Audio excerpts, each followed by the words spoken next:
I mean, you could always try it, but I don't think that would go anywhere. We actually had one of our staff get overexerted in cleaning out his own house, and he ended up with a minor heart attack too. So, I mean, it's real. It really happens, but, then you're going to get into all this pre-existing, and did you have prior health problems, and, I don't think it would be successful, but, you could try. So another thing you may be wondering, when you apply for FEMA assistance, there's also the possibility of getting a small business administration loan, and I think someone is going to come a little bit later and talk about SBA and disaster relief. But a lot of times folks are like, wait a minute, I got to apply for a loan? But the types of loans that you might be able to qualify for if you income qualify, I think I have the amounts here, but it's substantially more than what you might be able to get from FEMA. Now, for folks that are very low income or maybe fixed income type of folks, often in a major disaster, FEMA may kind of say, hey, if you make below this certain amount, we're not going to put you through applying for a loan because we know that you wouldn't qualify for it. I don't know if FEMA has activated for that for this disaster. I would imagine they probably have, but I don't know the answer to that question yet. Now, if somebody applies for an SBA loan and they're denied, it is something that can be appealed. Here's some of the regulations there. We're going to whip through this because I don't know much about SBA loans, except that for personal property or real property, the maximum amount is up to $200,000. So you can see that that is substantially a lot more. And that's for disaster damages, and then for your potential personal property damages, it's up to $40,000. The last two programs, I really know nothing about. I hope our SBA person later will talk about it. But potentially, there are physical disaster business loans and economic injury disaster loans. So I don't know that we need to go through this, but these are lots of different routes that someone can go to apply for FEMA assistance. We just talked about all this stuff, about keeping your stuff. Okay, FEMA inspections. They are really doing a pretty good job of getting out and quickly inspecting property because they want to assure that it's really a damaged property, and they want to kind of check the facts. So the lady before that talked about that person that was improperly applying for somebody else's FEMA assistance, that's one reason why you want an inspection. So they can go out and kind of check things. Now, would it have caught that situation? Maybe, maybe not. But that is definitely one reason to try to help avoid potential fraud or to just kind of see what's going on with a particular property. The person applying for the assistance should try to be present if they can. Sometimes there's good efforts to notify them. It can get a little tricky in landlord-tenant situations because if you're the tenant, you are probably not in control of that unit anymore if you have been displaced from it. Now, sometimes tenants are still living in a unit that may have some disaster damages, and so it's easy to, let the FEMA inspector in. But a lot of times tenants are out, and this can create a potential problem for eligibility. Because you may find out, you may get some denial notice that says insufficient damage as the little code for the denial, but it turns out that it's not necessarily that it was insufficient damage. They may not have been able to get in to really document what happened. So I think this is pretty self-explanatory, but before it's already a month gone, so it may be too late. But, before you start throwing everything out and replacing all your stuff, take that picture, snap it with that iPhone or whatever thing you have, because you want to get rid of mold-infested stuff, but you also want to show that, hey, I really did have this. All right. So FEMA decisions usually arrive by mail. Folks can register for online access for their claim decisions. If you apply for FEMA assistance and you get denied, or maybe you just need help submitting additional documentation. That is something that there are some free legal assistance resources with through a variety of channels in this disaster. The notice that the person receives is going to give them a certain amount of time to appeal. Usually it's the 60 days from the date of the notice. And if you submit an appeal, you're going to want to have supporting documentation. If circumstances change while your appeal is pending or you get more information, you should try to send that in. So one thing I want to caution you about with these appeals, these are all administrative appeals. So that means you never get to sit in front of a judge and plead your case. And it's much easier, unfortunately, really in any kind of legal matter, to tell somebody no if they're not right there in front of you. So sometimes while these disaster recovery centers are open, that is a great opportunity to go and put a human face on your personal circumstances, if you're able to do that. Sometimes things can be resolved there informally without having to go through a big, long appeal process because, you know, it is just a paper appeal. Yes, ma'am. I have applied for FEMA, got my ID number, got all the stuff, and they told me that I had to give them a copy of my SBA application. Mm-hmm. And then I have to give them a copy of the assessment that I received from my insurance. Mm-hmm. Well, I haven't received the assessment from the insurances yet, but does that still mean that my application is open? Your application sounds like it's still pending. Okay. Right. Now, they might send you a letter at some point and tell you, hey, you know, we need to get this information. But right now, it doesn't sound like you've been denied. Okay. FEMA benefits are, we talked about potential recoupment, so hold on to your stuff. FEMA benefits are tax-free, they're exempt from garnishment, and they don't count as resources for other means-tested programs. So we just wanted to go through that. This one was a huge issue after many prior disasters. And I thought the gentleman in the back was going to this issue, but he was not. So the split household issue or the shared household issue often will present barriers to folks in shared living situations, or sometimes folks that were maybe an extended family living together in one house that then had to split up. And sometimes it creates a real problem because FEMA assistance is generally meant per single household who's living at a particular address. So what do you do if it's a roommate situation? I got 2 Southern Law students, and they were living in an apartment, and one of them was a leaseholder. Maybe I don't know what the deal was, but one of them was on lease, the other one was, an occupant. Now they're split up, they're living separately. Are those 2 households? I would say they probably were, unless, there might be an argument if it was boyfriend-girlfriend thing, but another time that this sometimes happens is you might have had several generations living in a home.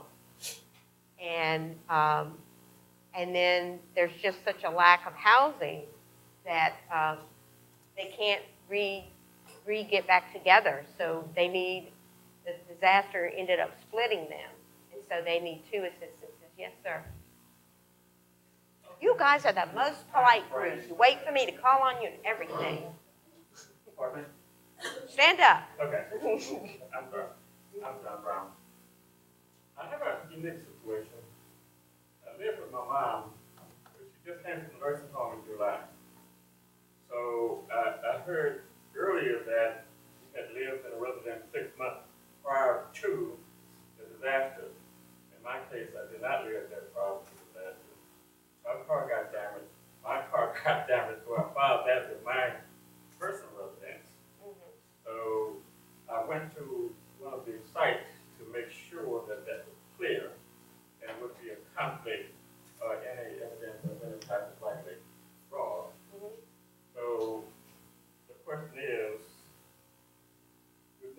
I moved in with her, she moved back at her house in July, and 2 months later, the storm occurred. households prior to the storm. Sounds like it is. I mean, we'd have to, are Well, y'all I've heard still, are y'all still conflicting together views now? on that. Are y'all still Saying, yes, together, are y'all I still told you together that now? we were 6 months prior to. Are y'all still together now? You and your mom? Well, I don't hear very well, can I discuss with you? That's a great idea. Thank you, Mr. Brown. Okay. Okay. This one also may come up in this disaster. So whenever FEMA, or at least in past disasters, you know, if FEMA gives you assistance, they want you to protect yourself, irrespective of whether you're a homeowner or whether you're a renter, against future flooding and additional disasters.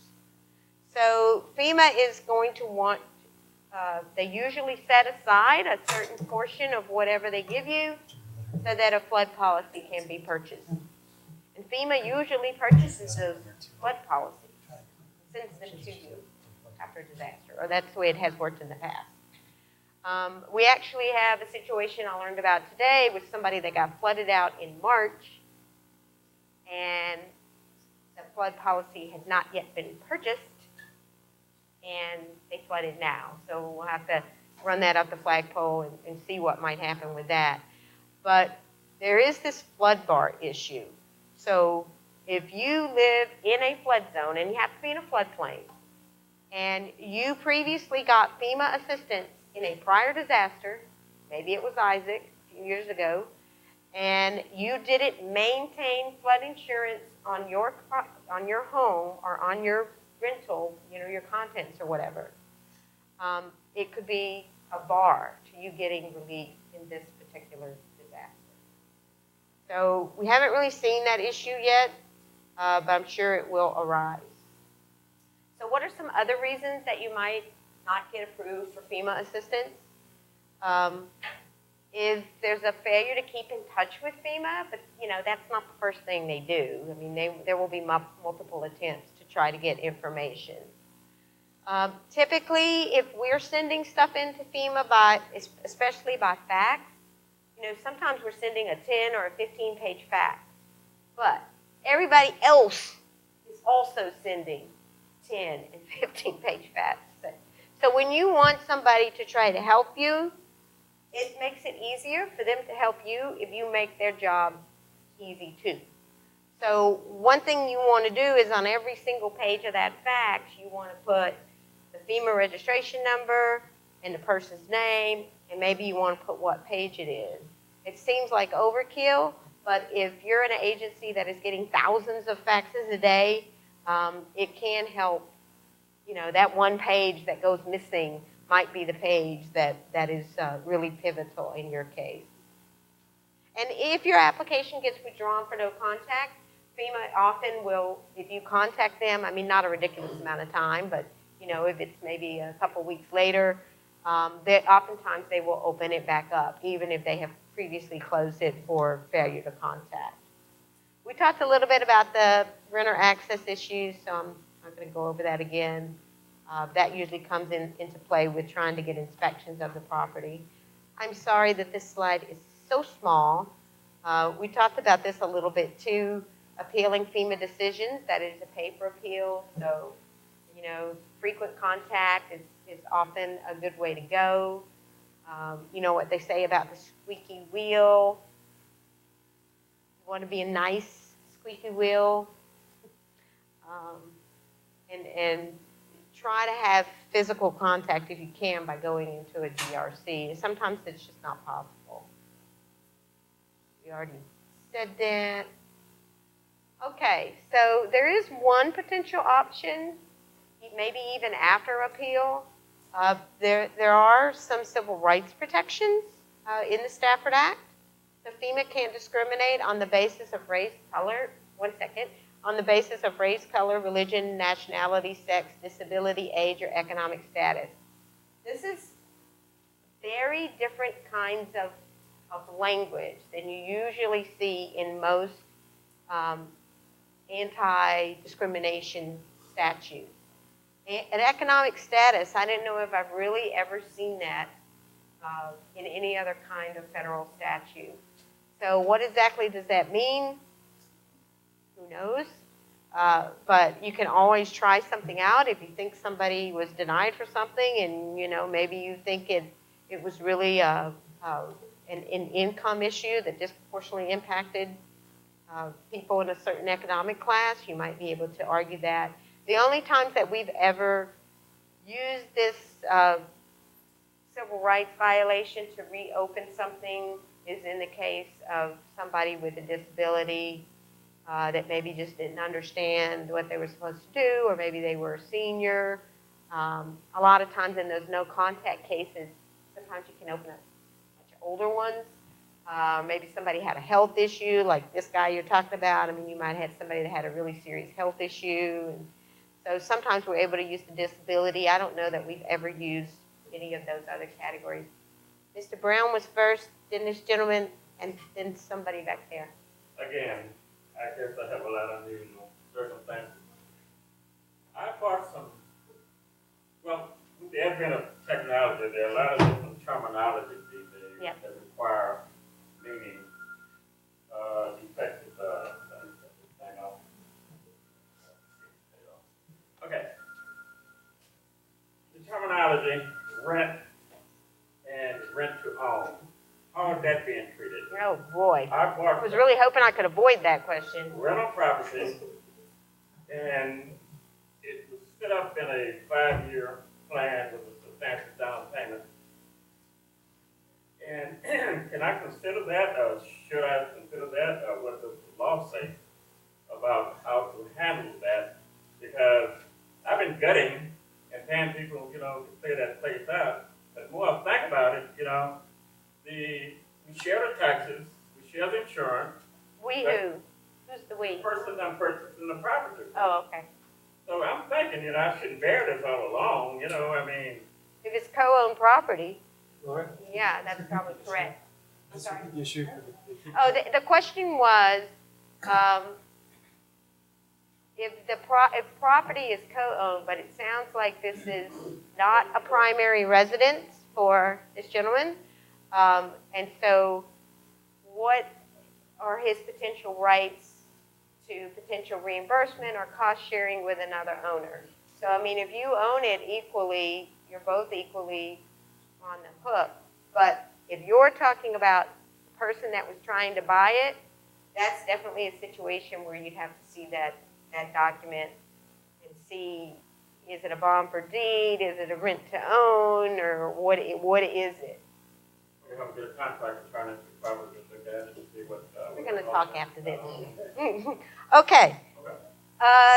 You, sir. Yeah, you just talked about can't discriminate based on economic status. Earlier part of the presentation, you mentioned that FEMA considered the financial condition. A death denial. How do those two concepts work? Have never had that come up before. I mean, I don't know how that would come down. That's a good point. You might potentially, one group may be having to go through a more onerous process than another group of people. So, What was his question? but he was wondering like that if FEMA decided that they were going to use their discretion to not make really low-income people go through a SBA loan application because they would never, have the income to qualify for the loan. And so his question, if I'm understanding it right, is, well, wait a minute, treating that category of folks different than another category of folks, and they would probably argue, I can't speak for FEMA, but they would probably argue that they had a good faith business type reason to engage and to exercise that discretion, most likely. Dan. First on what you're talking about right now, we've got two statutes in place. Yep. They've got their duplication of benefits statute, which FEMA is in charge of interpreting. They oftentimes say you go to SBA first. Right. And I think the decision here is we know that certain people. What I was going to get for is on the economic discrimination. I've seen one time there's a Eastern District of Louisiana decision after Katrina where they were terminating the hotel reimbursement. And the judge looked at the situation everybody left in the hotels needs low income and has no other place to go. And so we've got to get more time to do that. So if you gave them an injunction, yes, Okay. Somebody, you? So vice versa, because you qualify for an SBA loan, it may not give you that grant because you're able to be able to pay it back. So you got the same type of argument saying, well, you discriminate against me Right. because of my economic Potentially. status, because I can pay the loan back and this person can't still get the grant. Maybe so. Sounds like there'll be some interesting things happening. Talia?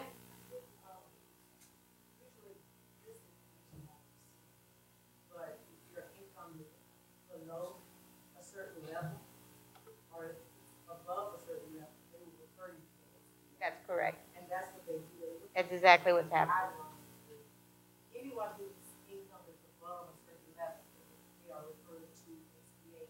And if that person is denied an SBA loan, they will go back and seek assistance or That's right. or some other grant. Right. But anyone above that level is referred to. Mm-hmm. Do you know what the level is? I think it's somewhere above, somewhere above 27,000. It's also dependent on household size. Right. They might use the same kind of guidelines we use, but I mean, I don't know, so I don't want to speculate. Look at certain guidelines, who gets referred to SBA and who's not. Right. Okay, so we're going to rush through this, or maybe we might, we'll try to rush through this and then leave a couple more minutes. So there's two other kind of programs, benefit type programs that get activated after a disaster. One of them is disaster unemployment benefits. So let's say you were working somewhere and the business closed down or it's shut for a certain period of time, or maybe it's just inaccessible. You can't really get to it. So it applies to both folks that are unemployed, but it can also apply to self-employed people. And you need to be able to show that you became unable to work as a direct result of the disaster, and if you're not eligible to receive regular unemployment insurance. Those decisions usually arrive by mail. I do not know the deadlines to apply for disaster unemployment. I don't know if anybody in here knows. David Williams in here? Yeah. It's usually a pretty short deadline. It's usually a pretty fast deadline.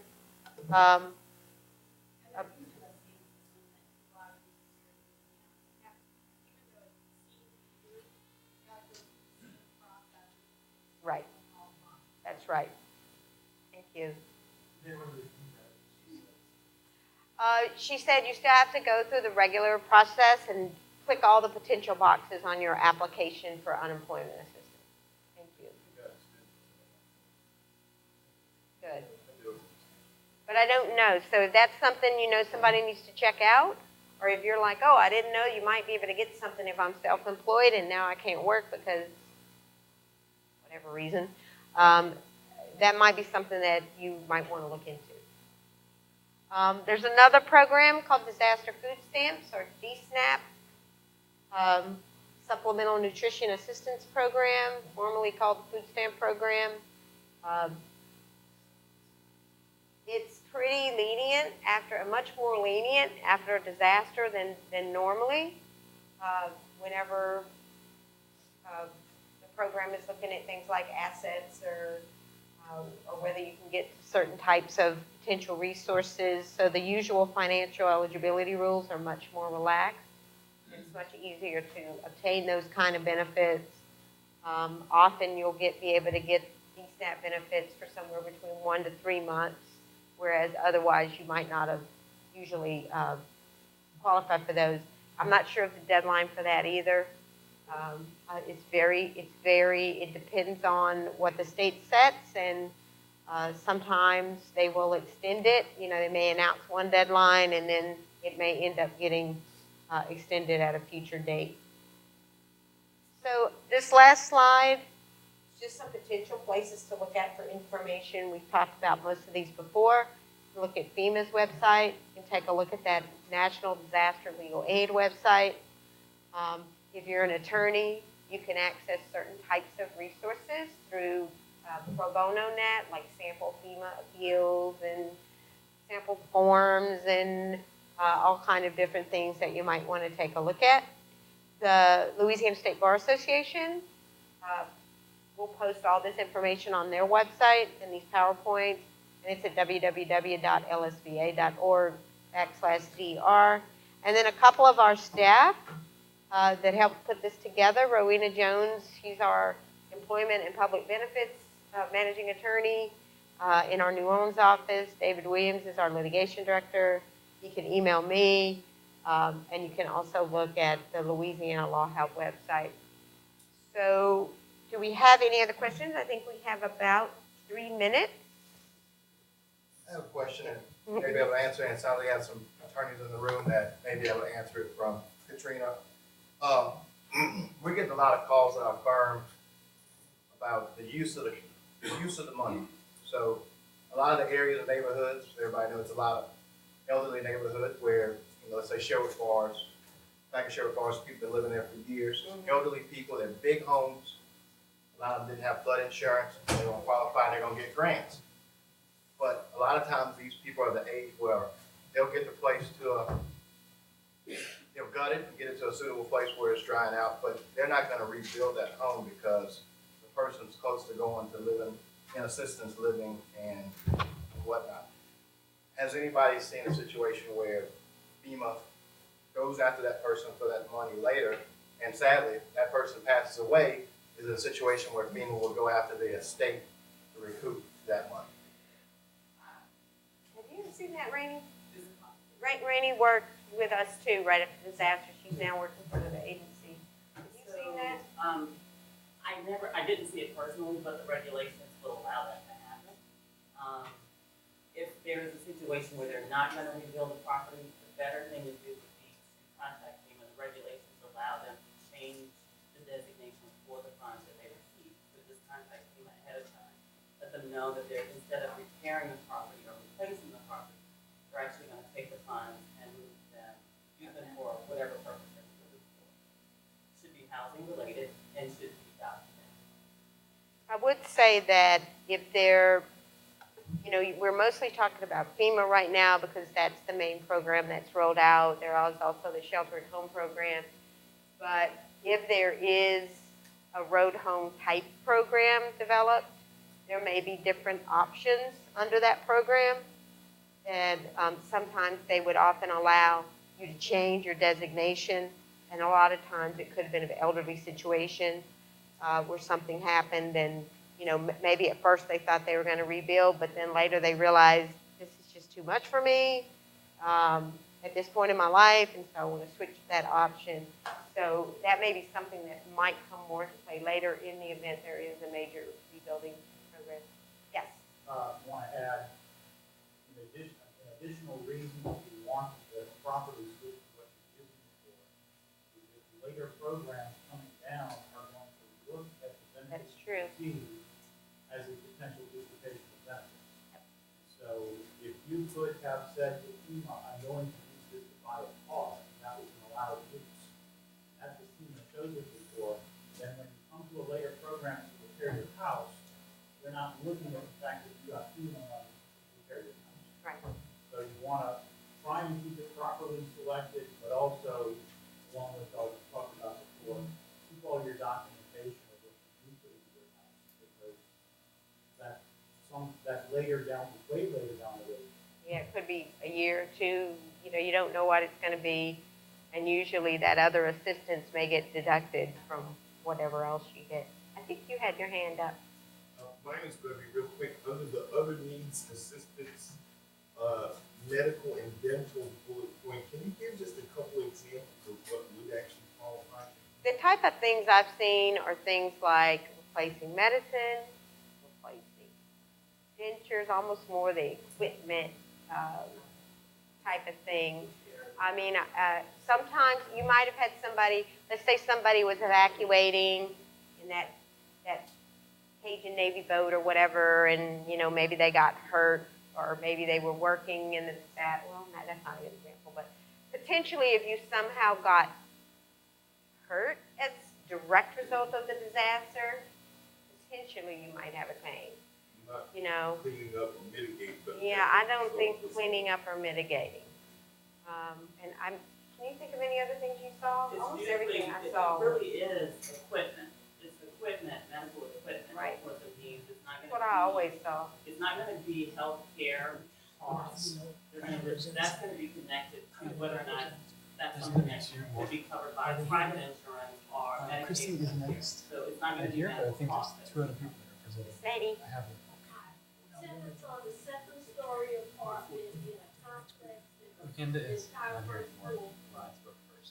Not a matter from their landlord, they had to be captured. This other attorney. Are those second floor tenants eligible for Both Jackson. FEMA assistance or FEMA?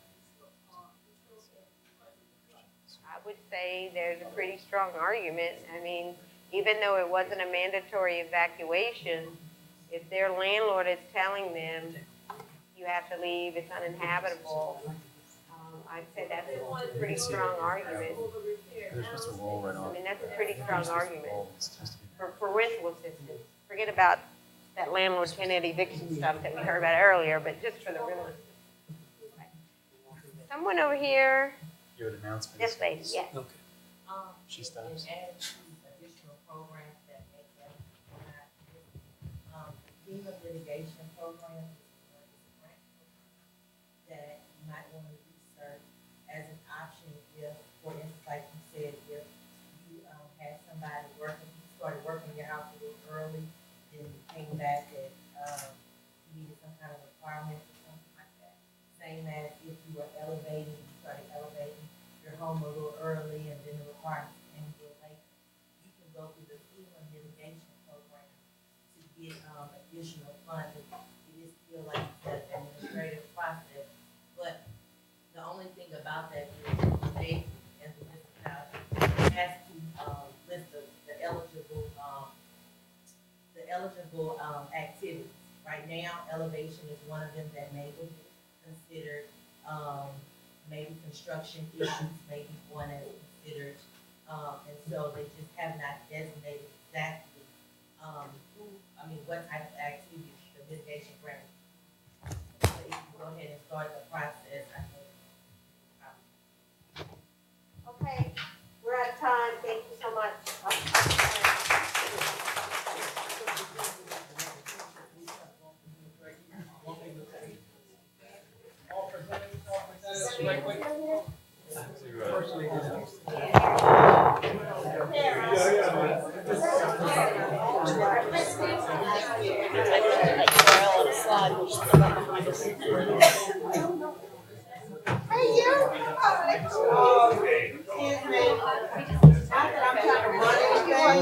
But I think we ought to take like a 5-minute break. We've been sitting for 2 hours, 5 minutes, and then we'll get started.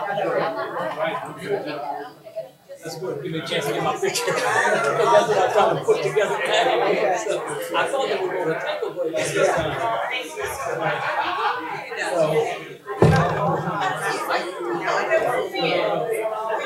Yeah, all present. All present.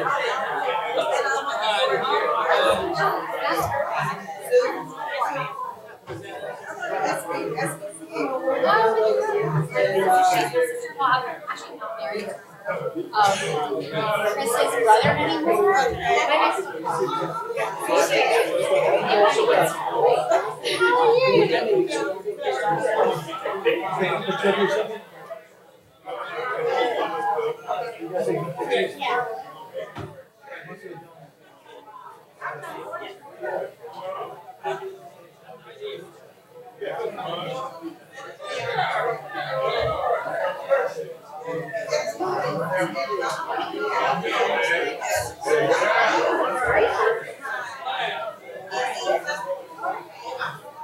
One for everyone.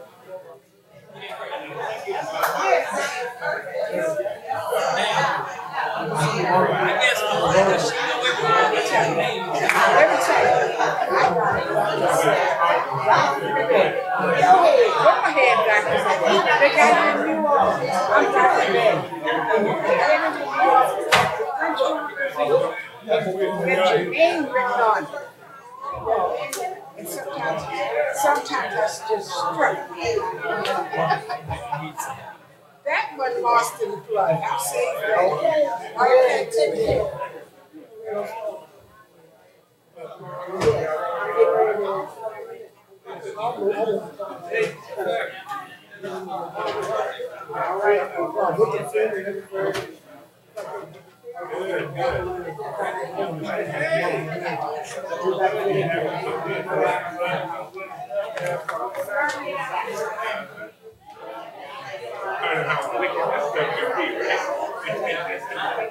Complicated, unfortunately.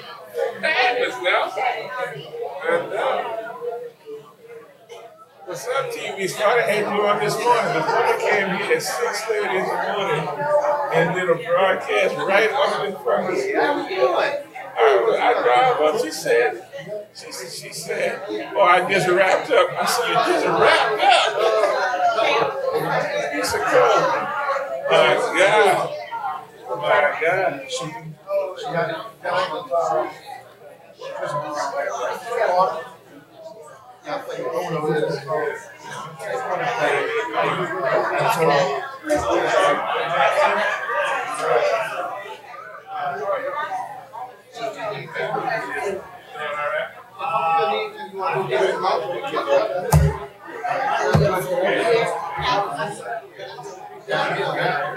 I don't have a preference, I'm just going with the flow.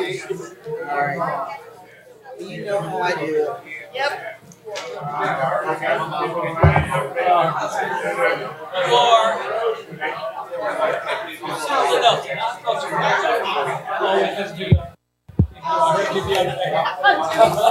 I'm rooting for you, too. Thank you. Thank you. Oh, this is fine. Oh, there you go.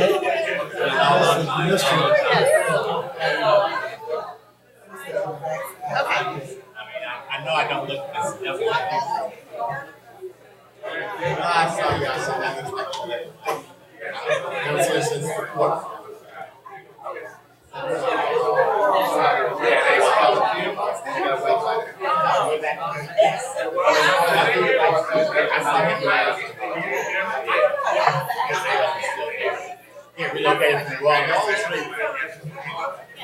Y'all's clinic, is it linked to the Baton Board to Caroline Cooper? Or y'all have a separate clinic? For the Disaster relief, so disaster clinic is separate. separate from the board?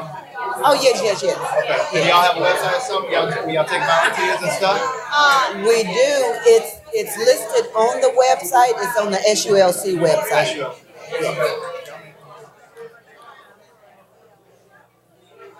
Where's Chris? I have a question for you. Yes, sir.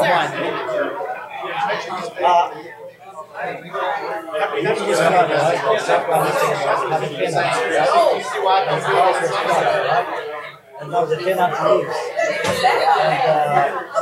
Well, then will the landlord have to return and say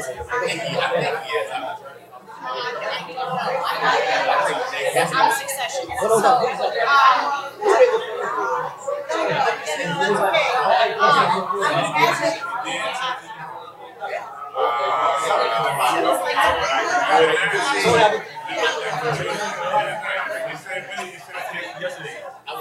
Okay, we'll send it. We'll get it. I'll send it. Let's get them back in here. All right, okay, get it out. It's so is great. that I'm something you're all going to? gonna email you another PowerPoint that you send them and email it. They can change it. All right.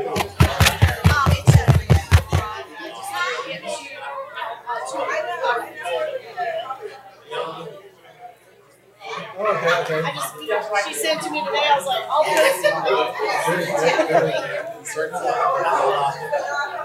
share. It's funny about it because everything is running now. Things yelling at me about. Okay, so who want me to?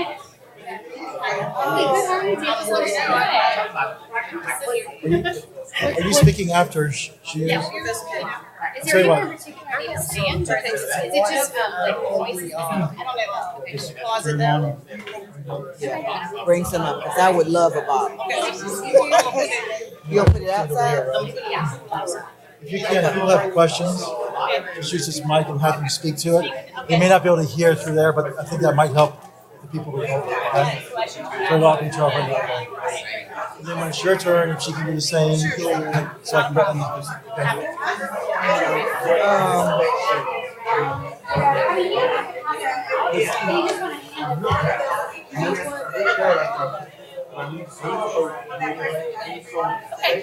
Sure. Yeah, absolutely. Okay.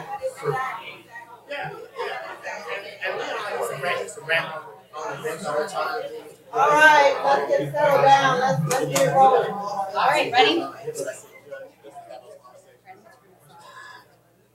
we're going to get started with the next session so that we can keep moving along smoothly.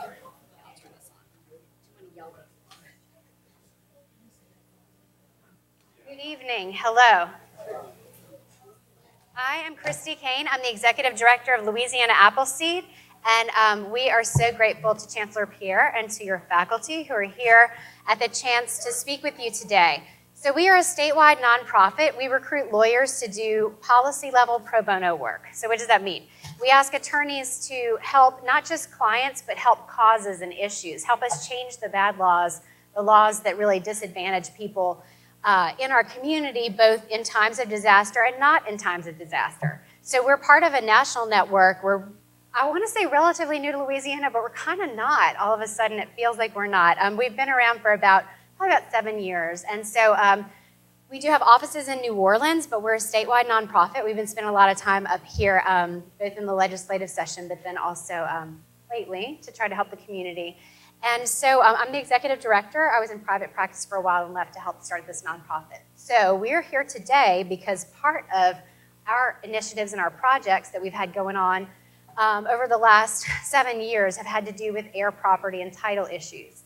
And so what we did was in the post-Katrina and Rita world, back in 2007, we kept getting some phone calls when we were first getting started here in Louisiana. Appleseed kept getting phone calls from people who were trying to develop parts of the upper Ninth Ward, some parts of urban New Orleans, and then out west toward the Lafayette area, people who just couldn't get the government funds because the family property was in grandma's name. Grandma passed away a long time ago, and now all of a sudden it's impossible. And Dan Reese and others helped us early on really try to identify issues and try to focus in on how can we get some of our volunteer attorneys as Louisiana Appleseed volunteers to take a look at the law to see how we can change it to make it better for folks.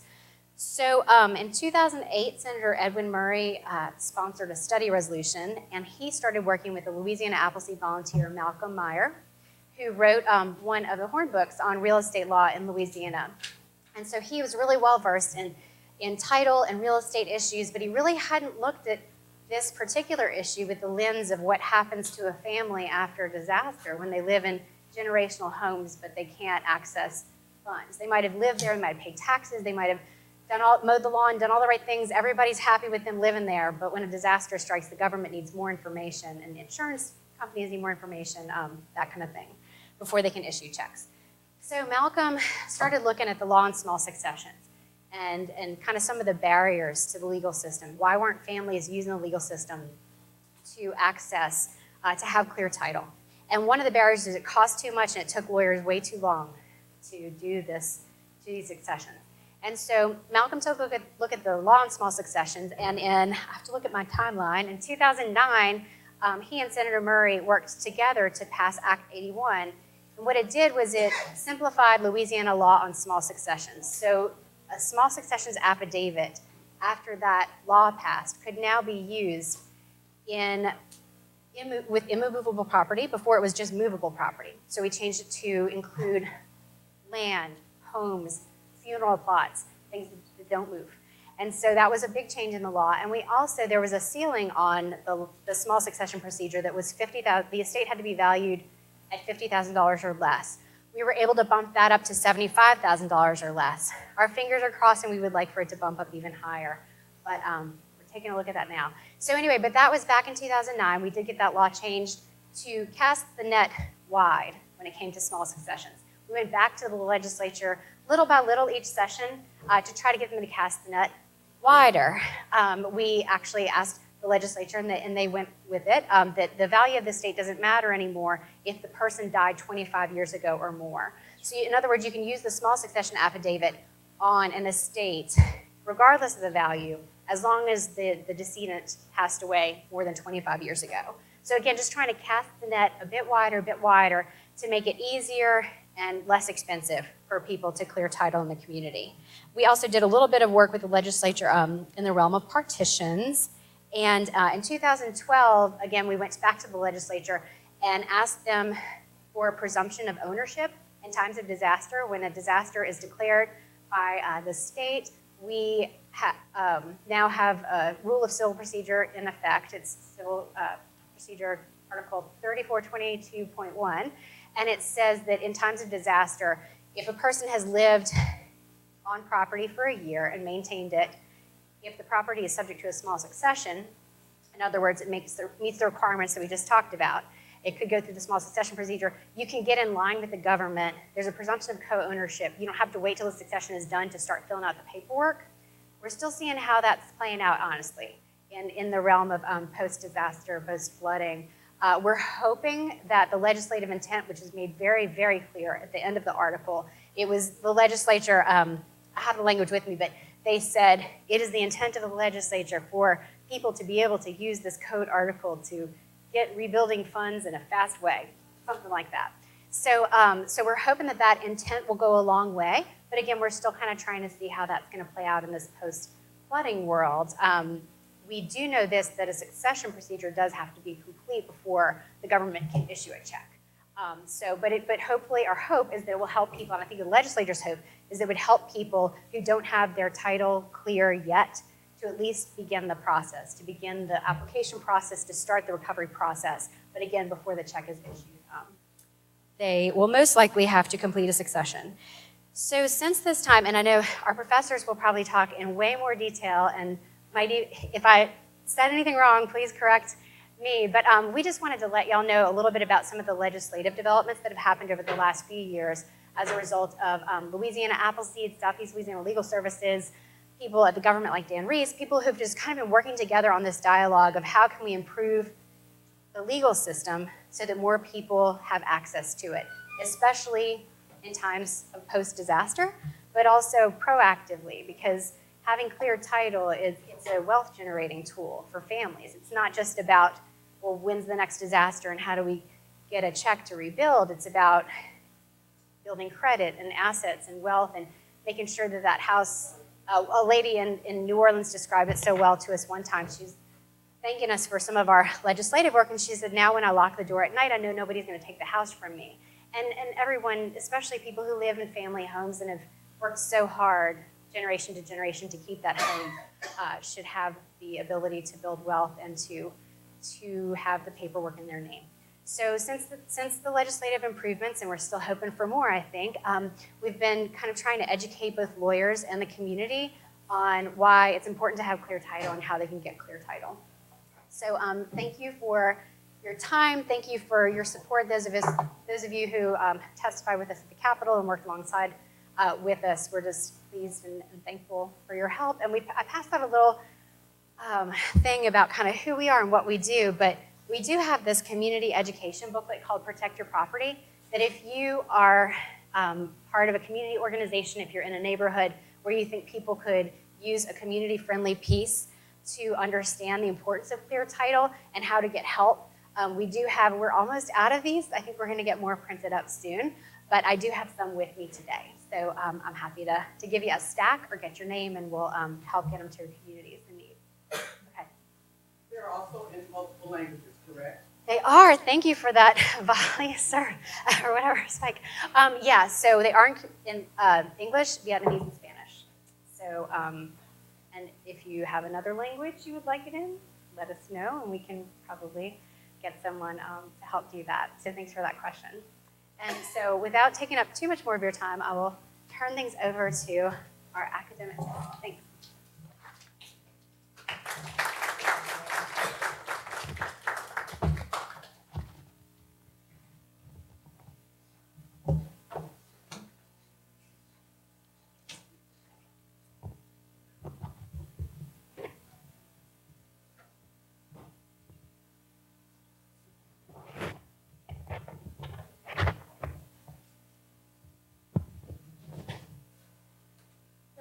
So I am Dorothy Jackson, and I am a professor here at the Law Center. I am supervising attorney for the elder law / succession clinic. So what I want to talk about today is, what do you do when you've been living in the house for years, your parents been living in the house for years, but the house is in grandma's name, and there's a natural disaster, flooding. FEMA wants to know that you are the owner of the property. And the way that you acquire title, one of the ways that you acquire title in Louisiana is through successions when a person dies. There is either a judicial opening of the succession where you're required to get a lawyer, file papers in court, and to obtain a judgment of possession, or there is a small succession by affidavit that can be done if the property is valued under $75,000 or less, or the person has been dead for more than 25 years. And then the value of the property can be higher than $75,000. So I want to tell you what the things are that you will need in order to do a small succession by affidavit. We have put together a checklist or an information sheet here. When clients come in, all that has to be done, fill out this informational sheet, and this information is then input into the affidavit, small succession. You're going to need to know the names of all of the heirs, the names and the last known addresses of all of the heirs. I know you're smiling because you have to wait. She said, I've been living here. Mama lived here, but it's grandma's house. Right. There may have been some people who died along the way. A small succession by affidavit may not be possible for you, okay? Because you have to know the name, the last known addresses of all the heirs, and how they are related. If you don't know this information, then you have to file something in court, and you have to have a curator appointed to represent those unnamed heirs. And the curator then has to try and locate them, okay? So you have to make a diligent effort to find these people. You also need a certified copy of the death certificate on the person. Where was the person domiciled at the time of death? Were they here in East Baton Rouge Parish? Were they in St. Bernard? Were they in West Baton? You need to know where they died. And you have to have the municipal address of that person. What was the marital status? Were they divorced? Were they merely separated? All of that is important, because if they were married, then we are potentially talking about what? Community property. And there may have been a use of property for the surviving spouse. You need the name of the surviving spouse, if there is one. The date and place of marriage. Uh-oh. We gotta do some research. If you don't know the date of the marriage, but you have an idea, it was in East Baton Rouge Parish, we can call down to the clerk's office. We can find out the date of marriage, okay? But that information is needed. What's the surviving spouse's current parish of domicile? What's their permanent mailing address? You need all of this information. Was there a former spouse? Did the person get divorced? Well, if they did, then you have to know the date and place of the death or divorce. I didn't make it up. That's what the law requires. What's the municipal address of the surviving spouse's current residence? Could be different, right, than previously. They moved. They're staying somewhere else now. They need to know where that surviving spouse is. The property that was owned at the time of the decedent's death, the house. We need a legal description, not just 707 North 18th Street. We need the legal description, which means that we're going to have to, if you don't have the active sale is going to have that legal description in it. Well, person comes in, I only have my tax receipt. Tax receipt is good for giving me where the property is, but that does not contain the legal description. I can find that out if you don't know, but I at least need something to go on, okay?